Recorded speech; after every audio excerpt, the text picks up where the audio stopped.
to another edition of Pitch Brand Talk. I'm very happy to have with me today Ms. Jayati Singh. She's the Chief Marketing Officer at Tally Solutions. Jayati, welcome on. Welcome to the Pitch Brand Talk series.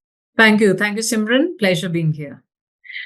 Let's start off. Tally is into accounting solutions, and your business proposition is targeted and focused on the MSME sectors. But with the needs of the MSME sectors evolving, because we've had GST and this and that also coming in the past, over the past few years, how has Tally kept pace with the client's need and the changing ecosystem? Right. So let me just first start by giving an overview of, what or who Tally is, right? So Tally has been around for almost 38 years now. And in effect, we were the first, IT product company which made products specifically for MSMEs, right? And it started as an accounting software, and even the origins are very interesting, right? The founder, Mr. Shyam Sundar Goenka, actually ran a textile, manufacturing unit, and his son, Mr. Bharat Goenka, who's currently the chairman of the company, he used to, he had a lot of interest in coding. And the father told him to create a product which will help him in his accounting and bookkeeping, management. And that is when Bharat Goenka started writing a program. And every time he would take it to his dad would just throw it out of the window, saying that, you're writing a program to make your life easier and not my life easier. So that became like the philosophy, the underlying philosophy of the product and the company thinking that you have to simplify the life of the user and not think from your sense of what will make your life easier in terms of coding for that product, right? And that's why the product is built in a manner where it understands what the requirements of a business may be, what the requirements for the user may be, and then get into the working. So because of this whole thing, the initial focus in terms of marketing was primarily experiential marketing, right? It was a very, very demo based sort of a marketing. And it was also the time when computer and automation was not really very popular. So, in effect, the whole focus was on driving automation for small and medium scale businesses, right? So, this to quite an extent, contributed to the automation journey of the MSMEs as well, because they just found the product to be such a wow that they lapped it up, right? And they invested in computers and things like that. So experiential marketing, the second level was actually partner marketing, because you needed a strong network to drive, on ground demo, to drive on ground servicing and all those things. So the partner network of Tally is so strong that we have close to 26,000 partners working with us across 100 countries. As a result of that, it became very imperative that Tally's philosophy in terms of its customer centricity, in terms of the power of simplicity that we wanted to drive, not just in terms of the usage, but also customer service and all, is also percolated to this entire partner network. So a lot of focus has always gone in training and driving all of that. Of course, as the world's changed and there is this whole thing of the media onslaught and things, Tally focused a lot on below the line, marketing, which was in the form of events that we did. And a lot of those events are actually focused on education. See, because you see that this whole journey has been through a lot of compliance, initiatives by the government. And it was important to educate the sector at large about what those changes in compliances meant for them. And as a result, we get experts on board, be it the CAs, be it the Tally people themselves, experts in house, and we used to conduct all these events. And the rest of the BTL is also in terms of the visibility, etc., that we drive in market. Both pillar for us has been the influencer and evangelist marketing, right? We have a very strong influencer base, and the reason for that has also been the strong product proposition that we've always had, which has been focused on four basic pillars. One is simplicity, flexibility, reliability, and speed. Right? These are the four things on which the Tally product runs. And people who've been using it or have been recommending it have been doing it for this very purpose, right? That they know that no matter what, Tally will work, right? No matter what, the data is secure in Tally.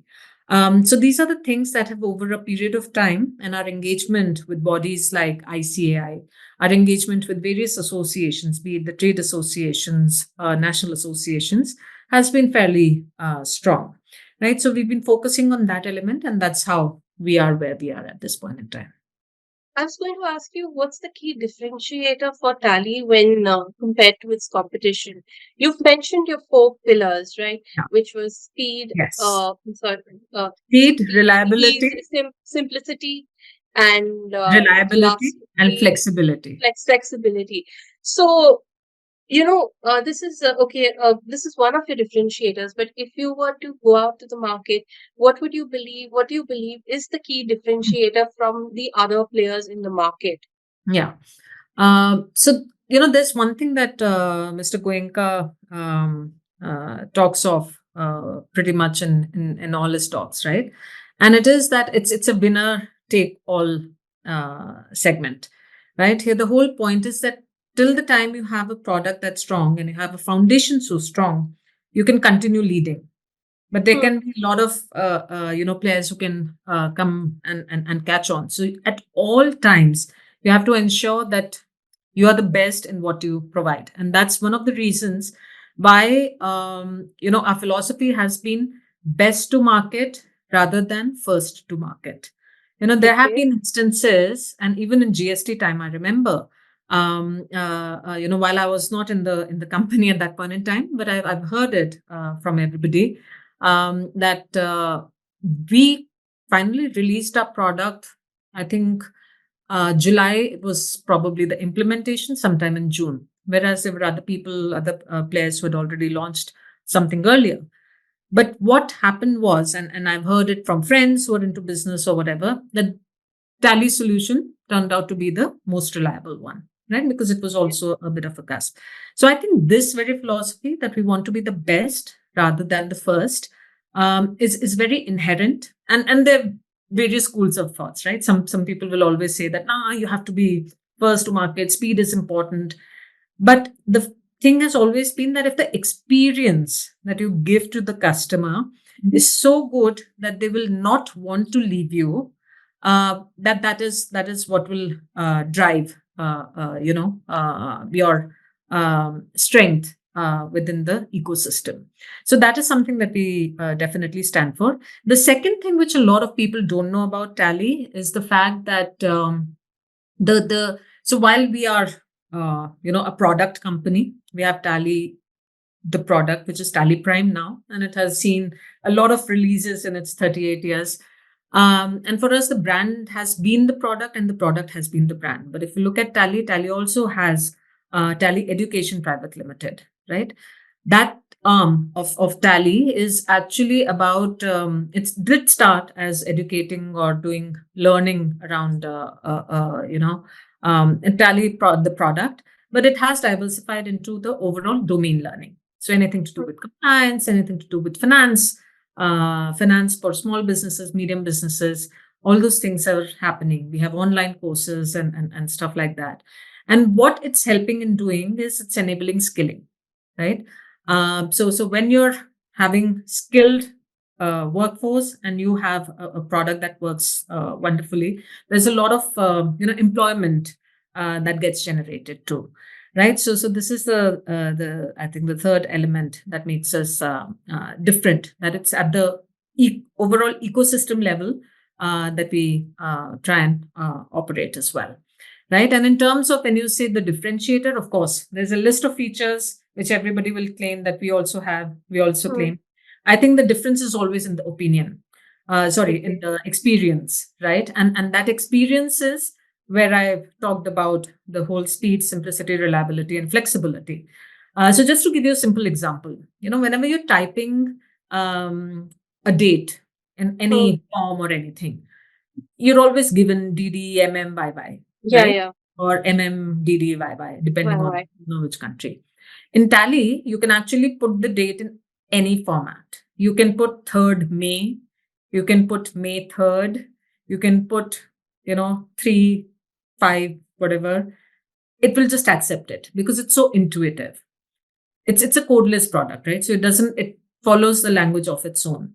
So the thing has always been that how do you adapt to a user's need versus getting the user to adapt to your needs or how you operate.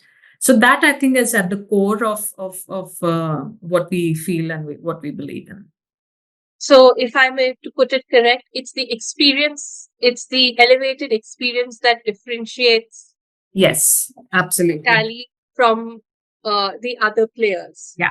Yeah. right? Yeah. Okay, I was going to anyway ask you about consumer experience, but we've touched upon that.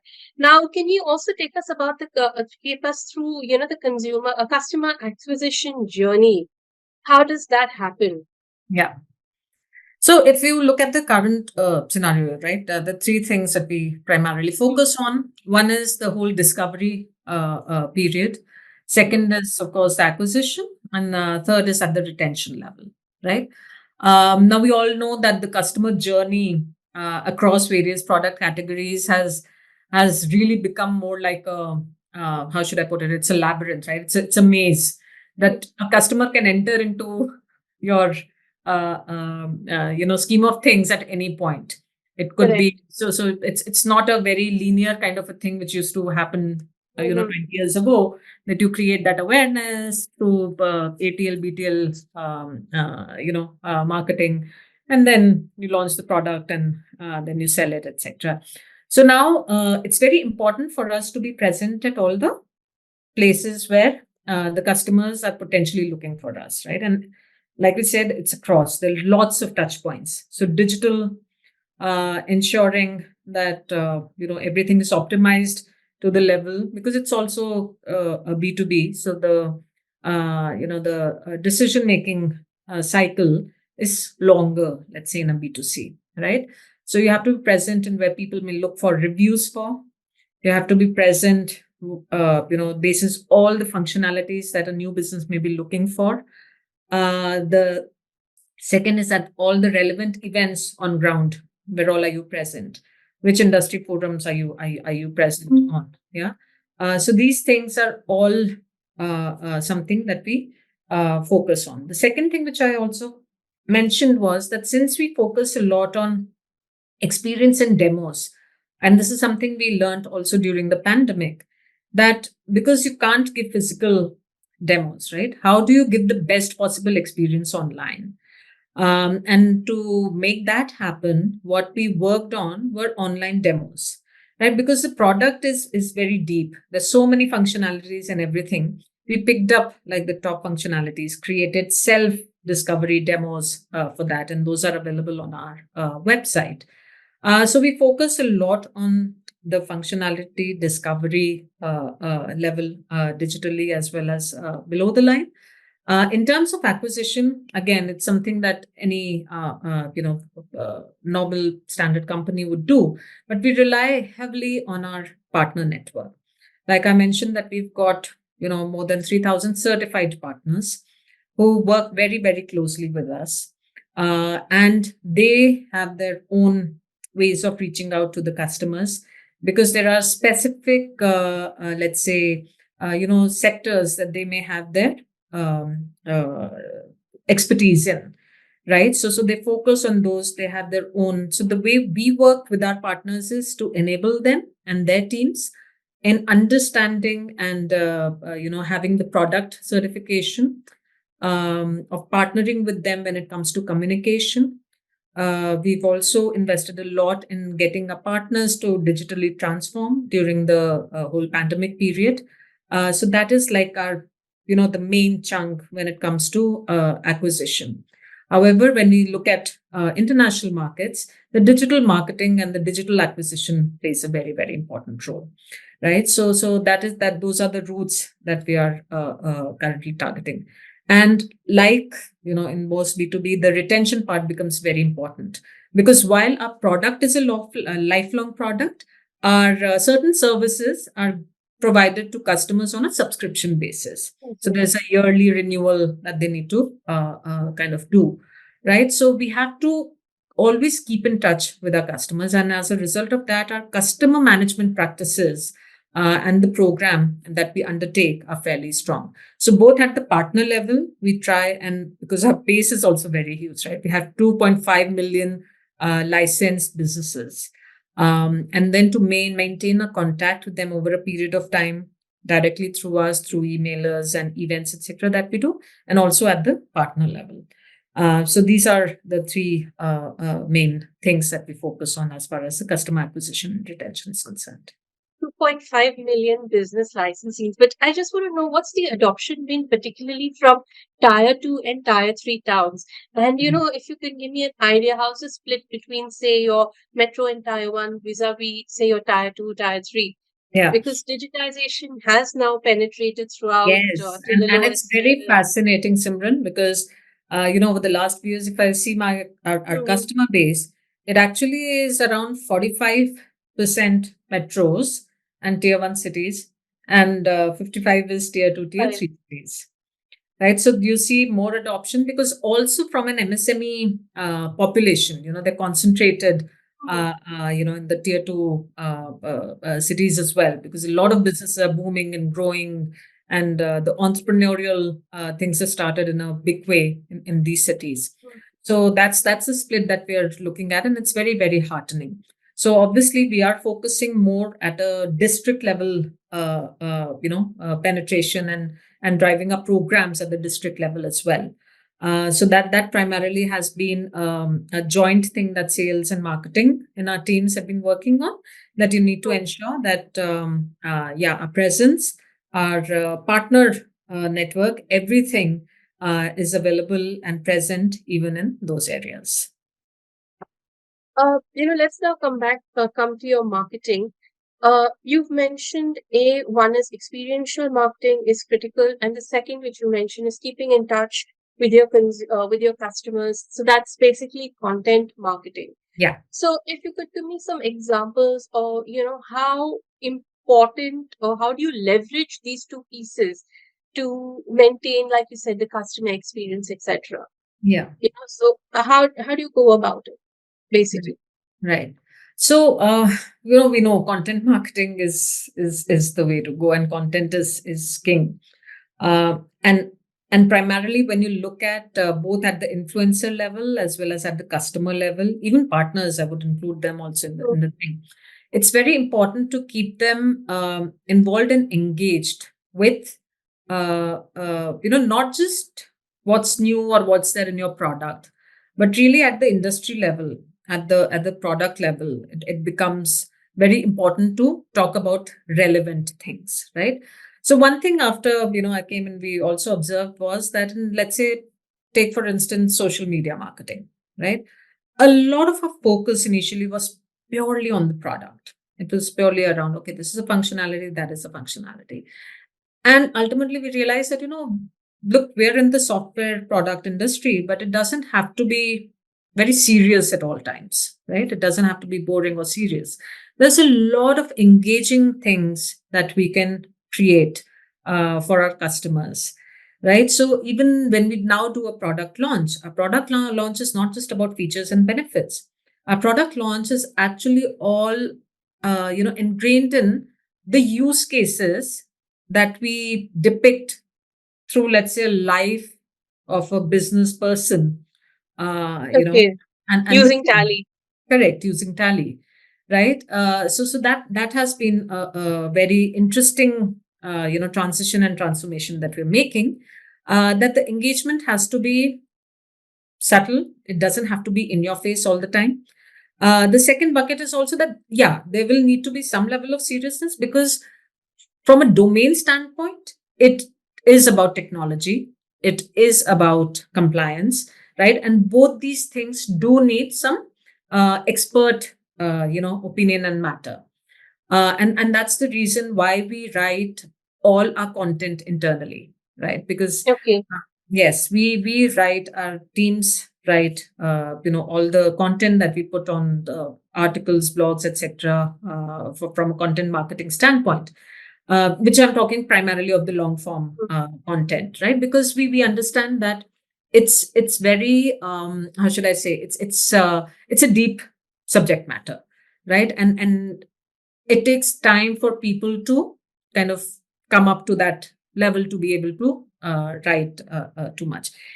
The other thing for us, content wise, is our influencers and evangelists. Okay, even now, if you were to type anything about Tally on YouTube, you'll see plethora of content which comes from our influencers and other content creators, and they all do it because they have uh, worked on Tally or with Tally for a very, very long time. These are all our unpaid, influencers and all. But it's all coming from some level of brand love. It is coming from, some level of maybe the product loyalty, so to speak. And there are huge communities. And again, I'll like to bring it to your notice that, we have a CA community that we run, which is around 15,000 CAs already, on the platform. And the idea there is we have very little to do to keep the engagements going because there's so much sharing that happens, within the group themselves. All we need to do is moderate a bit. There are communities which on Tally, which are not even owned and manned by us, Okay. right? But those communities have gotten formed because they have some kind of common thing and simple, almost like problem solving platform for them.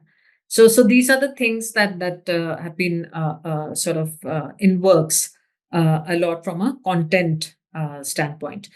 The third thing, because so one, I talked about the whole influencer generated thing. The first one is about the content that we generate internally in the long form point, and also keeping people abreast with the general ecosystem and things, and making it more engaging. The third one really is around the driving relevance of the company and the brand as a whole, right? So I don't know if you're aware that, but over the last I think couple of years, we've had a good tie up with TVF, the Viral Fever. And we did two shows with them, rather three. One was Bar Beta Office. We were also partners in Pictures, which has been their Hmm. most popular show, Series, yeah. web series. And the third one is the Half CA, right? So these were very relevant topics for us to partner with them on. Again, very subtle integrations, not very in your face. But the idea has just been to, get some of the things which are unknown for, let's say, today's entrepreneurs and users, or any kind of perception that may have about Tally of it being only an accounting software, to make it a larger thing, that we're not just an accounting software. Yes, we started as one, but we really are a complete solution which provides inventory management, the entire compliance piece, payroll as well, right? So that has been the idea, to create content with partners, with production houses, which could, just help us shift that imagery as well. Yeah. Jyoti, you've taken your engagement with the MSc to another level with your MSc Awards. Can you tell us more about this initiative and what are the plans for the year? Right. So MSME Day is actually International MSME Day is recognized by the UN as on the 27th of June every year. So in 2019 we started celebrating this day more with the MSMEs, where we did events across the four metros, felicitated some of the MSMEs who were excelling in their fields, and generally had sessions relevant to them. And that is when it struck us that why don't we make it into something bigger, which is really bring out the stories from across the country, even the the smaller cities and tier 2, tier 3, as you were mentioning, right? Whose success stories are not really heard of or spoken too much about. We all know about startups and the unicorns and this, that, and the other. But all the startups also started off as, MSMEs in that sense. So what can we do to honor them? And that is how this whole, thought came about, and how it's different from other, awards. If I were to call out, is that one, the idea is to celebrate the diversity, the places from where we're getting these entries and the winners from, and of course the various categories in which we've called them out.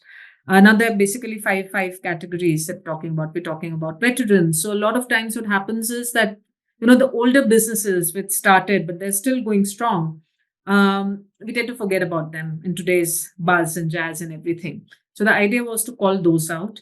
The idea definitely was to call out the women entrepreneurial spirit. So we have Wonder Woman Award for that.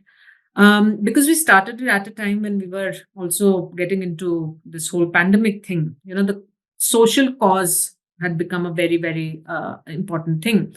And everybody thinks that when you're talking about social things, it's all NGO related. No, you can also make it into a decently profitable business, but you're doing something which has a social impact, right? And in terms of Correct. sustainability impact. So that was the third category that we worked on. Then, of course, there is about idea and innovation, which was from a more of a startup-y engagement standpoint, right? So we did this, and the idea is to celebrate them throughout the year. So it isn't only for that one day, but then all the winners that we get as part of the MSME Honors. Our idea is to provide them platform to share their stories of success. So, for instance, let's say somebody, one who is from a manufacturing industry, then we find platforms like an event, like an industry event, where they can come and talk about their stories. So the idea is to really share, help people share and reapply, help germinate ideas, across. So that has been the core, and we of course share, the business success and everything through our social media, through our, other media tie-ups. Like this year, we've tied up with Hindustan Times as our amplifier. So all these things continue. Finally, what else can we expect from Tally Solutions looking ahead? Oh, there's lots, honestly, which is keeping us busy throughout. One is, of course, we've recently made a foray into, the account aggregator business, which is called Tally Edge. And I think that is going to be one of the important areas as an overall financial services domain, right? So if you actually look at Tally, we're already diversifying. We have Tally, the product, Tally Prime. We have Tally Education. We also had the financial services, which we started out with, Tally Edge, and also currently piloting some stuff around the lending business. So these four things, of course, are important. The second thing is this year the MSME Honors is going to be much bigger, and I'd say across the world where we're spreading our wings.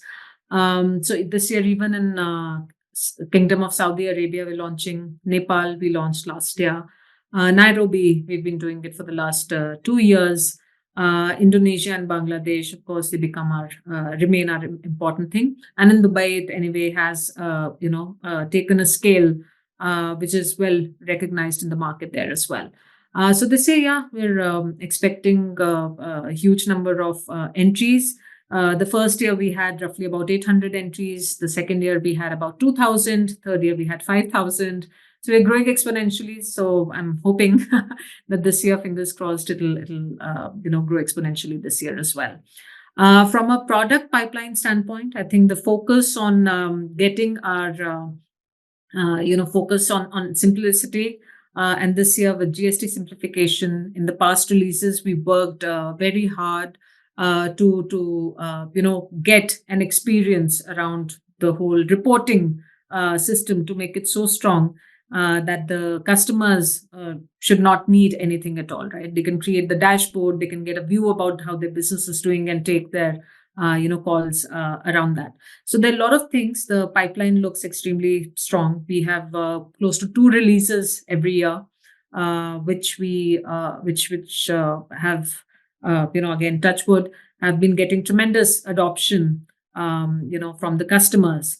So that really is the intent. In the next couple of years, we do intend taking our customer base from existing 2.5 million to a 3.5 million, and we're eyeing growth of at least 30 to 40% in the next couple of years. Jayati, thank you so much of your time. It was a really insightful discussion with you. Thank you so much. Thank you so much, Simran. Thanks a lot for having me, and hope you continue with the B2B discussions.